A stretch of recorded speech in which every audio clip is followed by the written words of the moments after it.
سورہ تکاثر. سورہ تکاثر کا تعارف. مقام نزول. سورہ تکاثر مکہ مکرمہ میں نازل ہوئی ہے. آیات، کلمات اور حروف کی تعداد. اس سورت میں 1 رکوع، 8 آیتیں، 28 کلمے اور 120 حروف ہیں. تکاثر نام رکھنے کی وجہ. تکاثر کا معنی ہے مال، اولاد اور خادموں کی کثرت پر فخر کرنا. اس سورت کی پہلی آیت میں یہ لفظ موجود ہے. اس مناسبت سے اسے سورہ تکاثر کہتے ہیں. سورہ تکاثر کے فضائل.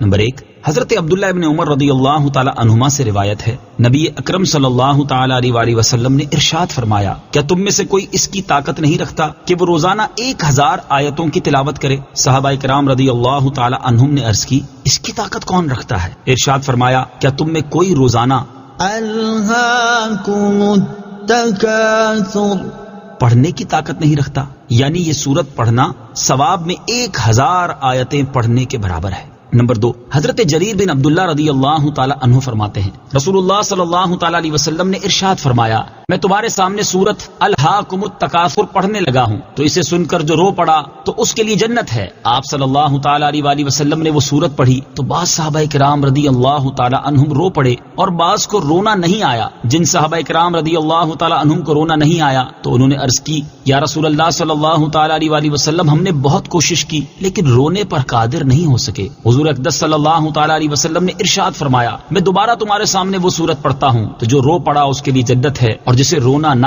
آئے تو وہ رونے جیسی صورت بنا لے. سورہ تکاثر کے مضامین. اس سورت کا مرکزی مضمون یہ ہے کہ اس میں فقط دنیا کی بہتری کے لیے عمل کرنے کی مذمت بیان کی گئی اور آخرت کے لیے تیاری نہ کرنے پر تنبیہ کی گئی ہے، اور اس سورت میں یہ مضامین بیان ہوئے ہیں. نمبر 1، اس سورت کی ابتدا میں بتایا گیا کہ زیادہ مال جمع کرنے کی حرص نے لوگوں کو آخرت کی تیاری سے غافل کر دیا ہے، اور یہ حرص ان کے دلوں میں رہی یہاں تک کہ انہیں موت آ گئی. یہ بیان کیا گیا کہ نزع کے وقت زیادہ مال جمع کرنے کی حرص رکھنے والوں کو اس کا انجام معلوم ہو جائے گا، اور اگر وہ اس کا انجام یقینی علم کے ساتھ جانتے تو مال سے کبھی محبت نہ رکھتے. نمبر 3، اس سورت کے آخر میں یہ بتایا گیا کہ مرنے کے بعد مال کی حرص رکھنے والے ضرور جہنم کو دیکھیں اور قیامت کے دن لوگوں سے نعمتوں کے بارے میں پوچھا جائے گا. سورہ قارعہ کے ساتھ مناسبت. سورہ تکاثر کی اپنے سے ماقبل سورت قارعہ کے ساتھ مناسبت یہ ہے کہ سورہ قارعہ میں قیامت کی بعض ہولناکیاں بیان کی گئی، اور اس سورت میں جہنم کا مستحق ہونے کی وجہ بیان کی گئی کہ لوگ دنیا میں مشغول ہو کر دین سے دور ہو جائیں گے اور گناہ کرنے لگیں گے، جس کی وجہ سے انہیں جہنم میں ڈالا جائے گا. بسم اللہ الرحمن الرحیم. ترجمہ، اللہ کے نام سے شروع جو نہایت مہربان رحمت والا ہے. الہاکم التکاثر حتی زرتم المقابر. ترجمہ، زیادہ مال جمع کرنے کی طلب نے تمہیں غافل کر دیا یہاں تک کہ تم نے قبروں کا منہ دیکھا. الہاکم التکاثر، زیادہ مال جمع کرنے کی طلب نے تمہیں غافل کر دیا. تفسیر سراج الجنان میں ہے، ارشاد فرمایا کہ زیادہ مال جمع کرنے کی طلب نے اور اپنے مال اور اولاد پر فخر کرنے نے تمہیں اللہ تعالیٰ کی عبادات سے غافل کر دیا. کثرت مال کی حرص کی مذمت. اس سے معلوم ہوا کہ کثرت مال کی حرص اور اس پر اور اولاد پر فخر کا اظہار کرنا مذموم ہے، اور اس میں مبتلا ہو کر آدمی اخروی سعادتوں سے محروم رہ جاتا ہے. اللہ تعالیٰ ارشاد فرماتا ہے، اعلموا انما الحیات الدنیا لعب ولهو وزینۃ وتفاخر بینکم وتكاثر في الأموال والأولاد كمثل غيث أعجب الكفار نباته ثم يهيج فتراه مصفرا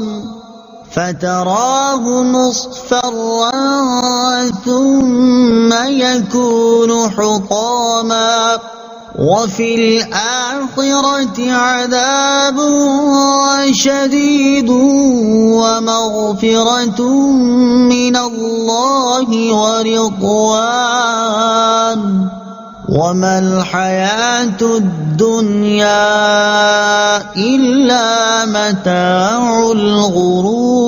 الغرور. ترجمہ، جان لو کہ دنیا کی زندگی تو صرف کھیل کود اور زینت اور آپس میں فخر و غرور کرنا اور مال اور اولاد میں ایک دوسرے پر زیادتی چاہنا ہے۔ دنیا کی زندگی ایسے ہے جیسے وہ بارش جس کا اگایا ہوا سبزہ کسانوں کو اچھا لگتا ہے، پھر وہ سبزہ سوکھ جاتا ہے تو تم اسے زرد دیکھتے ہو، پھر وہ پامال کیا ہوا بیکار ہو جاتا ہے، اور آخرت میں سخت عذاب ہے اور اللہ کی طرف سے بخشش اور اس کی رضا بھی ہے، اور دنیا کی زندگی تو صرف دھوکے کا سامان ہے۔ اور ارشاد فرمایا، یا ایھا الذین آمنوا لا تلہکم اموالکم ولا اولادکم عن ذکر اللہ ومن يفعل ذلك فأولئك هم الخاسرون۔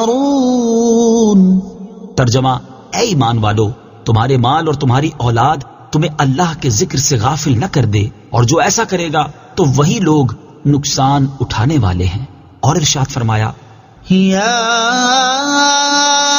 ایھا الذین آمنوا ان من ازواجکم واولادکم عدوا لکم فاحذروہم وَإِن تَعْفُوا وَتَصْفَحُوا وَتَغْفِرُوا فَإِنَّ اللَّهَ غَفُورٌ رَّحِيمٌ۔ إِنَّمَا أَمْوَالُكُمْ وَأَوْلَادُكُمْ فِتْنَةٌ وَاللَّهُ عِندَهُ أَجْرٌ عَظِيمٌ۔ فَاتَّقُوا اللَّهَ مَا اسْتَطَعْتُمْ وَاسْمَعُوا وَأَطِيعُوا وَأَنفِقُوا خَيْرًا لِأَنفُسِكُمْ وَمَن يُوقَ شُحَّ نَفْسِهِ فَأُولَئِكَ هُمُ الْمُفْلِحُونَ۔ ترجمہ، اے ایمان والو، تمہاری بیویوں اور تمہاری اولاد میں سے کچھ تمہارے دشمن ہیں تو ان سے احتیاط رکھو، اور اگر تم معاف کرو اور درگزر کرو اور بخش دو تو بے شک اللہ بخشنے والا مہربان ہے۔ تمہارے مال اور تمہاری اولاد آزمائش ہی ہیں اور اللہ کے پاس بڑا ثواب ہے، تو اللہ سے ڈرو جہاں تک ہو سکے، اور سنو اور حکم مانو، اور اپنے فائدے کے لیے اللہ کی راہ میں خرچ کرو، اور جسے اس کے نفس کے لالچی پن سے بچا لیا گیا تو وہی فلاح پانے والے ہیں۔ اور حضرت مطرف رضی اللہ تعالیٰ عنہ اپنے والد سے روایت کرتے ہیں کہ میں رسول کریم صلی اللہ تعالیٰ علیہ وسلم کی خدمت میں حاضر ہوا، اس وقت آپ الہاکم التکاثر کی تلاوت فرما رہے تھے۔ آپ صلی اللہ تعالیٰ علیہ وسلم نے فرمایا، ابن آدم کہتا ہے کہ میرا مال میرا مال۔ اے ابن آدم، تیرا مال وہی ہے جو تو نے کھا کر فنا کر دیا، یا پہن کر بوسیدہ کر دیا، یا صدقہ کر کے آگے بھیج دیا۔ حضرت ابو ہریرہ رضی اللہ تعالیٰ عنہ سے روایت ہے، رسول اللہ صلی اللہ تعالیٰ علیہ وسلم نے ارشاد فرمایا، بندہ کہتا ہے کہ میرا مال میرا مال، اس کے لیے تو اس کے مال سے صرف 3 چیزیں ہیں۔ نمبر 1 جو اس نے کھا کر فنا کر دیا، نمبر 2 جو اس نے پہن کر بوسیدہ کر دیا، نمبر 3 جو کسی کو دے کر آخرت کے لیے ذخیرہ کر لیا۔ اس کے ماں سوا جو کچھ بھی ہے وہ جانے والا ہے، اور وہ اس کو لوگوں کے لیے چھوڑنے والا ہے۔ حضرت عمرو بن عوف رضی اللہ تعالیٰ عنہ سے روایت ہے، بخاری شریف کی حدیث ہے، رسول اللہ صلی اللہ تعالیٰ علیہ وسلم نے ارشاد فرمایا، خدا کی قسم مجھے تمہارے غریب ہو جانے کا ڈر نہیں ہے، مجھے تو اس بات کا ڈر ہے کہ دنیا تم پر کشادہ نہ ہو جائے جس طرح تم سے پہلے لوگوں پر ہوئی تھی، پھر تم اس میں رغبت کر جاؤ جیسے وہ لوگ رغبت کر گئے، اور یہ تمہیں ہلاک کر دے جیسے انہیں ہلاک کر دیا۔ حضرت ابو ہریرہ رضی اللہ تعالیٰ عنہ سے روایت ہے، سرکار دو عالم صلی اللہ تعالیٰ علیہ وسلم نے ارشاد فرمایا، مال و اسباب کی کثرت سے مالداری نہیں ہوتی، بلکہ اصل مالداری تو دل کا غنی ہونا ہے۔ خدا کی قسم مجھے تمہارے بارے میں محتاجی کا خوف نہیں ہے، لیکن مجھے تمہارے بارے میں اس بات کا خوف ہے کہ تم کثرت مال کی ہوس میں مبتلا ہو جاؤ گے۔ حضرت کعب بن مالک رضی اللہ تعالیٰ عنہما سے مروی ہے، ترمذی شریف کی حدیث ہے، حضور اقدس صلی اللہ تعالیٰ علیہ وسلم نے ارشاد فرمایا، 2 بھوکے بھیڑیے جو بکریوں میں چھوڑ دیے جائیں وہ ان بکریوں کو اس سے زیادہ خراب نہیں کرتے جتنا مال اور عزت کی حرص انسان کے دین کو خراب کر دیتی ہے۔ اللہ تعالیٰ سب مسلمانوں کو مال کی حرص اور ہوس سے محفوظ فرمائے، آمین۔ حتى حتى زرتم المقابر، یہاں تک کہ تم نے قبروں کا منہ دیکھا. تفسیر صراط الجنان میں ہے یعنی کثرت مال کی حرص تمہارے دل میں رہی یہاں تک کہ تمہیں موت آ گئی اور تم قبروں میں دفن ہو گئے. مال اور اولاد کی حقیقت.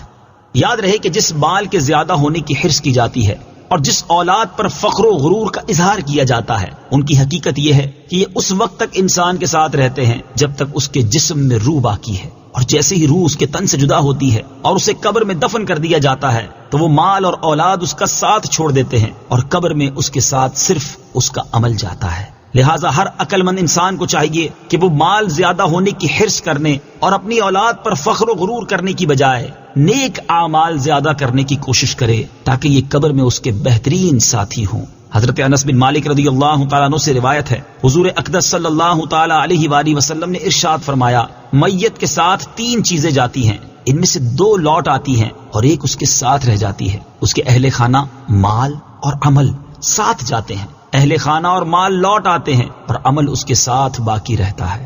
حضرت عائشہ صدیقہ رضی اللہ تعالی عنہا فرماتی ہیں ایک دن رسول اللہ صلی اللہ تعالی علیہ وآلہ وسلم نے صحابہ کرام رضی اللہ تعالی عنہم سے دریافت فرمایا تم جانتے ہو کہ تمہارے اہل و عیال مال اور اعمال کی مثال کیسی ہے؟ صحابہ کرام رضی اللہ تعالی عنہم نے عرض کی اللہ تعالیٰ اور اس کا رسول صلی اللہ تعالی علیہ وسلم بہتر جانتے ہیں. ارشاد فرمایا تمہارے اہل و عیال مال اور اعمال کی مثال اس شخص کی طرح ہے جس کے 3 بھائی ہو. جب اس کی موت کا وقت قریب آئے تو وہ اپنے تینوں بھائیوں کو بلائے اور ایک سے کہے تم میری حالت دیکھ رہے ہو، یہ بتاؤ کہ تم میرے لیے کیا کر سکتے ہو؟ وہ جواب دے میں تمہارے لیے اتنا کر سکتا ہوں کہ فی الحال تمہاری تیمارداری کروں، تمہارے ساتھ رہ کر تمہاری حاجات اور ضروریات کو پورا کروں، پھر جب تمہارا انتقال ہو جائے تو تمہیں غسل دے کر کفن پہناؤں اور لوگوں کے ساتھ مل کر تمہارا جنازہ اٹھاؤں کہ کبھی میں کندھا دوں اور کبھی اور شخص. جب تمہیں دفن کر کے واپس آؤں تو جو کوئی تمہارے بارے میں پوچھے اس کے سامنے تمہاری بھلائی ہی بیان کروں. یہ بھائی در حقیقت اس شخص کے اہل و عیال ہیں. یہ فرمانے کے بعد حضور پر نور صلی اللہ تعالی علیہ وآلہ وسلم نے صحابہ کرام سے پوچھا اس کے بارے میں تمہارا کیا خیال ہے؟ انہوں نے عرض کی ہم اس میں کوئی بھلائی نہیں پاتے. اس کے بعد ارشاد فرمایا پھر وہ اپنے دوسرے بھائی سے کہے تم بھی میری حالت دیکھ رہے ہو، تم میرے لیے کیا کر سکتے ہو؟ تو وہ جواب میں کہے میں اس وقت تک تمہارا ساتھ دوں گا جب تک تم زندہ ہو، جو ہی تم دنیا سے رخصت ہو گئے تو ہمارے راستے جدا جدا ہو جائیں گے کیونکہ تم قبر میں پہنچ جاؤ گے اور میں یہیں دنیا میں رہ جاؤں گا. یہ بھائی اصل میں اس شخص کا مال ہے، اس کے بارے میں تمہارا کیا خیال ہے؟ صحابہ کرام رضی اللہ تعالی عنہم نے عرض کی یا رسول اللہ صلی اللہ تعالی علیہ وآلہ وسلم ہم اسے بھی اچھا نہیں سمجھتے. حضور اقدس نے مزید ارشاد فرمایا پھر وہ شخص اپنے تیسرے بھائی سے کہے یقیناً تم بھی میری حالت دیکھ رہے ہو اور تم نے میرے اہل و عیال اور مال کا جواب بھی سن لیا ہے، بتاؤ تم میرے لیے کیا کر سکتے ہو؟ وہ اسے تسلی دیتے ہوئے کہے میرے بھائی میں تو قبر میں بھی تمہارے ساتھ رہوں گا اور تمہیں وحشت سے بچاؤں گا، اور جب حساب کا دن آئے گا تو میں تیرے میزان میں جا بیٹھوں گا اور اسے وزندار کر دوں گا، یہ اس کا عمل ہے، اس کے بارے میں تمہارا کیا خیال ہے؟ صحابہ کرام رضی اللہ تعالی عنہم نے عرض کی یا رسول اللہ یہ تو بہت اچھا دوست ہے. رسول کریم صلی اللہ تعالی علیہ وآلہ وسلم نے ارشاد فرمایا حقیقت یہی ہے. كلا سوف تعلمون ثم كلا سوف تعلمون كلا لو تعلمون علم اليقين لترون الجحيم ثم لترونها عين اليقين ثم لتسألن يومئذ عن النعيم. ترجمہ ہاں اب جلد جان جاؤ گے، پھر یقیناً تم جلد جان جاؤ گے. یقیناً اگر تم یقینی علم کے ساتھ جانتے تو مال سے محبت نہ رکھتے. بے شک تم ضرور جہنم کو دیکھو گے، پھر بے شک تم ضرور اسے یقین کی آنکھ سے دیکھو گے، پھر بے شک ضرور اس دن تم سے نعمتوں کے متعلق پوچھا جائے گا. كلا سوف تعلمون ہاں اب جلد جان جاؤ گے. تفسیر صراط الجنان میں ہے، اس آیت اور اس کے بعد والی 5 آیات کا خلاصہ یہ ہے کہ اے لوگو، ہاں اب نزا کے وقت کثرت مال کی حرص اور اولاد پر فخر و غرور کرنے کے برے نتیجے کو جلد جان جاؤ گے، پھر یقیناً تم قبروں میں جلد جان جاؤ گے۔ یقیناً اگر تم مال کی حرص کا انجام یقینی علم کے ساتھ جانتے تو مال کی حرص میں مبتلا ہو کر آخرت سے غافل نہ ہوتے۔ بے شک تم مرنے کے بعد ضرور جہنم کو دیکھو گے، پھر بے شک تم ضرور اسے یقین کی آنکھ سے دیکھو گے، پھر بے شک ضرور قیامت کے دن تم سے ان نعمتوں کے بارے میں پوچھا جائے گا جو اللہ تعالیٰ نے تمہیں عطا فرمائی تھی، جیسے صحت، فراغت، امن، عیش اور مال وغیرہ، جن سے تم دنیا میں لذتیں اٹھاتے تھے، اور ان کے بارے میں یہ پوچھا جائے گا کہ یہ چیزیں کس کام میں خرچ کی، ان کا کیا شکر ادا کیا، اور ان نعمتوں کا شکر ترک کرنے پر انہیں عذاب کیا جائے گا۔ قیامت کے دن ہر نعمت کے بارے میں پوچھا جائے گا۔ اس سورت کی آیت نمبر 8 سے معلوم ہوا کہ قیامت کے دن ہر نعمت کے بارے میں سوال ہوگا، چاہے وہ نعمت جسمانی ہو یا روحانی، ضرورت کی ہو یا عیش و راحت کی، حتیٰ کہ ٹھنڈے پانی، درخت کے سائے اور راحت کی نیند کے بارے میں بھی سوال ہوگا۔ اللہ تعالیٰ ارشاد فرماتا ہے، وَلَا تَقْفُ مَا لَيْسَ لَكَ بِهِ عِلْمٌ إِنَّ السَّمْعَ وَالْبَصَرَ وَالْفُؤَادَ كُلُّ أُولَئِكَ كَانَ عَنْهُ مَسْئُولًا۔ ترجمہ، اور اس بات کے پیچھے نہ پڑ جس کا تجھے علم نہیں، بے شک کان اور آنکھ اور دل ان سب کے بارے میں سوال کیا جائے گا۔ اور حضرت ابو ہریرہ رضی اللہ تعالیٰ عنہ فرماتے ہیں، ترمذی شریف کی حدیث ہے، جب یہ آیت ثم لتسألن يومئذ عن النعيم نازل ہوئی تو صحابہ کرام نے عرض کی، یا رسول اللہ صلی اللہ تعالی علیہ وآلہ وسلم، ہم سے کس نعمت کے بارے میں پوچھا جائے گا؟ حالانکہ ہمارے پاس تو صرف یہی 2 سیاہ چیزیں یعنی کھجور اور پانی ہیں، دشمن حاضر ہے اور تلواریں ہمارے کندھوں پر ہیں۔ ارشاد فرمایا، ان قریب ایسا ہی ہوگا۔ حضرت ابو ہریرہ رضی اللہ تعالی عنہ سے روایت ہے، ترمذی شریف کی حدیث ہے، رسول اللہ صلی اللہ تعالی علیہ وآلہ وسلم نے ارشاد فرمایا، قیامت کے دن بندے سے سب سے پہلے نعمت کے بارے میں سوال ہوگا۔ اس سے پوچھا جائے گا، کیا ہم نے تمہیں جسمانی صحت نہ دی اور ٹھنڈے پانی سے سیراب نہ کیا؟ حضرت عبداللہ ابن مسعود رضی اللہ تعالی عنہ سے روایت ہے، ترمذی شریف کی حدیث ہے، نبی کریم صلی اللہ تعالی علیہ وآلہ وسلم نے ارشاد فرمایا، قیامت کے دن انسان کے قدم نہ ہٹیں گے حتیٰ کہ اس سے 5 چیزوں کے بارے میں سوال کیا جائے۔ نمبر 1، اس کی عمر کے بارے میں کہ کس چیز میں خرچ کی۔ نمبر 2، اس کی جوانی کے بارے میں کہ کس کام میں گزری۔ نمبر 3 اور 4، اس کے مال کے بارے میں کہ کہاں سے کمایا اور کہاں خرچ کیا۔ نمبر 5، اس کے علم کے بارے میں کہ اس پر کتنا عمل کیا۔ اللہ تعالیٰ ہر مسلمان کو اپنی نعمتوں کا شکر ادا کرنے کی توفیق عطا فرمائے، اور ہر مسلمان کو چاہیے کہ وہ یہ دعا مانگا کرے، رب أوزعني أن أشكر نعمتك التي أنعمت علي وعلى والدي